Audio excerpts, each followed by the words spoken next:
Things are heating up in snippet land.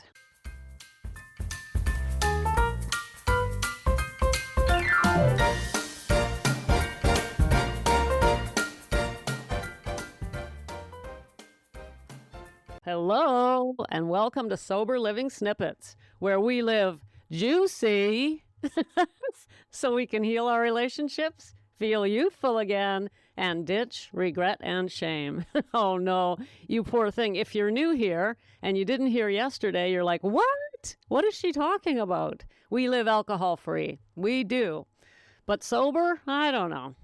Go to yesterday's episode if you're wondering. We talked about boring words like sobriety, abstain, words like that. Teetotaler. Boring, boring, boring. Look, living alcohol-free is not boring, and that was the topic of yesterday, and the words we use to describe alcohol-free living. This week, all week long, we're looking at vocabulary, because just your luck, you fell in love with a sobriety coach who used to be an English teacher. Oh, you must have been a bad girl in a former life. It's not just vocabulary, though. It's actually the words that make up the sentences, which make up the thoughts that we think, which make up our lives. And all of this is going to culminate this Saturday in a live masterclass I'm doing at 11 a.m. Pacific. That's 2 Eastern. Live on Zoom, free of charge, where I'm going to show you how to change your thinking to change your drinking. This is an interactive class. Bring a pen, piece of paper. What better thing could there possibly be to do on a Saturday afternoon? You can sign up in the show notes. That is super relevant to this snippet and all the snippets this week because we're talking about thinking because, as I just said, our thoughts are made up of words, sentences, right? And sentences are made up of vocabulary. Today's word is another one that just sends me off. We're going to get rid of another word today, gals. We are cleaning up our language this week. We are really going for it. The first word we banned on Monday was the word stress. You know, the S word. That one's gone, so we threw that one out. Then on Tuesday, we decided we'll keep the what if word, but we'll use it only when we say, what if good things happen? But never to ask, what if bad things happen? In other words, no more worrying. We're going to worry in the opposite direction. Yesterday, we looked at all the words that describe alcohol-free living, like teetotaler.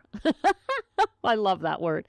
Sobriety, sober as a judge, boring, boring, boring. So those are the 3 days we've looked at. And today I'm adding another one into the mix. And the word of the day is trigger.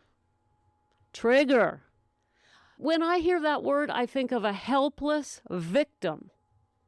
When you're triggered, that's what you are. You're cowering in a corner, shivering and shaking, a victim of this horrible thing that's triggered you beyond your control. You're completely helpless. There's nothing you can do. I'm sorry. It's out of my hands. I've been triggered. We give away all our power. We become pure victims, and we're done. The party's over. I'm triggered. That's the end of it. I'm done. Let's not use that word in relation to our journey to alcohol-free living. Let's not use that word anymore. Okay, let's talk about what it means to be triggered. And by the way, trigger doesn't just apply to us, those of us who struggle with alcohol. Ordinary, everyday people, which I don't even know if they exist, to be honest, because everybody's got issues of one kind or another. But we can be triggered by a memory, an event, a song, a smell, a person, into a mood. We can be triggered into fear. We can be triggered into joy. So we are susceptible to our surroundings to trigger us to respond in certain ways. And for us, that means something triggers us to want to have a drink. Something either reminds us or makes us think of it, and we're triggered and we're done. We got to go run and grab a bottle. I don't like that because it makes us look like victims. And I would say that applies to everyday life as well as alcohol. Instead of thinking of yourself as someone who can be triggered, think of yourself as someone who has control of her emotions and her life.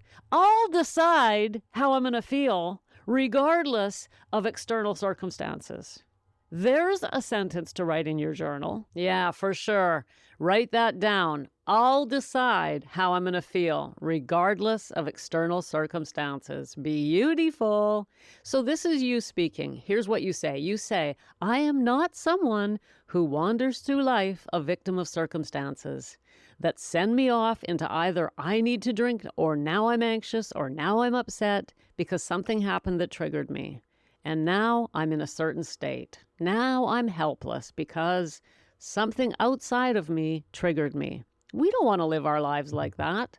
We don't have to live our lives like that. And if you've got your sacred space set up, and if you're new enough around here that you don't know what that means, you'll have to go back a bit in time. But basically, it means having a spot in your home that you use exclusively for your own self-development. So you pull out your journal there, you pray there, you meditate there, you yoga there, whatever you do to look after yourself, you have a space in your home where you do it. So that's very briefly a sacred space. And not only do you have a sacred space, but you go there regularly, daily, even for 5 minutes a day to look after yourself. Now, if you're doing that, you are building up strength that means you can move out into the world without being a helpless, whimpering victim of things that can trigger you. Instead, you're standing up straight with the shoulders back and you come out of that sacred space. Okay, world, come and give it to me. I am ready to own my life. You can't trigger me because I have made myself bulletproof by looking after myself, by getting quiet, by connecting to source, whatever I need to do. Now, this is a lot of work. It is. And that's why I also say to you all the time, get help with it.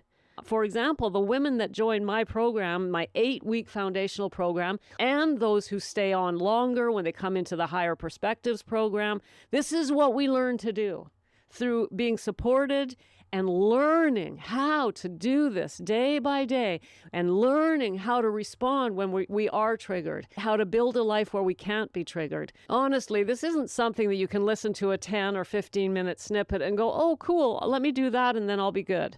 I mean, it just takes more time and we need to be supported because when we try to do things like this on our own, it's very, very difficult, okay? Having said that, say that a lot. I want you to hear that. So be supported, whether it's with me or someone else. But that would be the goal, that you can't be triggered. How does that sound? Does that sound exciting to you? I think it's exciting.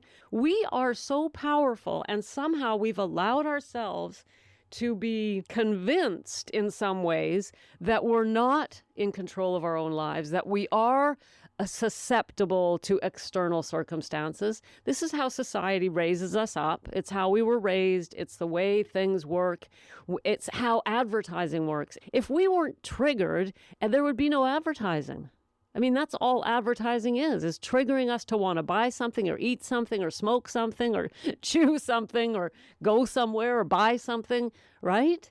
It's all about triggering our emotions so we get up and behave in a certain way. Look, I mean, it's part of our society, but we don't have to be victims of it. We really don't. Most people are. Very few people grow to this level where they decide, wait a minute, I don't have to do X, Y, or Z just because somebody said ABC or because I smelled something or saw something or heard something. I'll decide what I want to do with my life. That's power. That is power, and that's part of recovery. That's what you get in real recovery.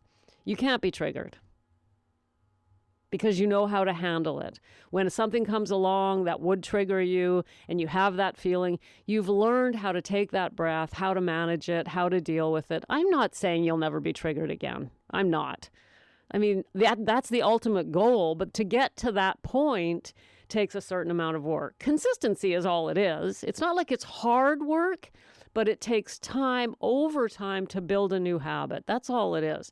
None of this is complicated. It's simple, but not easy. And the not easy part is just being able to do it consistently over time so that you get the results. Because all of these practices take time. And how do we do it consistently over time? We do it with others. Otherwise, we just fall apart. We just end up, yeah, I've had enough of this. I mean, you know what I'm talking about. Look at every New Year's resolution that was ever done, right? I'm going to do this. Well, if we try and do things like that alone, we just can't keep ourselves going under our own steam. We need someone else there with us. So triggered. If I can't get you to remove the word triggered from your vocabulary, I at least wanted, the one thing I wanted to do today was to have you think of that word differently. When you hear it or think of it, I want you to hear me saying, you don't have to be triggered. You can learn how to not be triggered. You can learn how to decide how you're going to feel. That's what I want you to hear. And that was my goal today, gals. Think differently about the word triggered. And if you want to learn more about how to take care of yourself day by day and change your thinking to change your drinking, just go to the show notes, sign up, and we'll get together this Saturday, February 22nd at 11 a.m. Pacific, 2 p.m. Eastern for about 90 minutes. There'll be time at the end for questions. And I'm going to walk you through that so you can start this journey. And then triggered? Not you, baby. Not you. You're not a helpless victim who gets triggered by anything. You choose how you feel. Oh, thanks for joining me. Come back tomorrow for the second last snippet of the week, and we'll be talking more about vocabulary. Bye for now. Thanks for popping in. Be sure to come back tomorrow so we can keep your head on straight. Sending you buckets of love.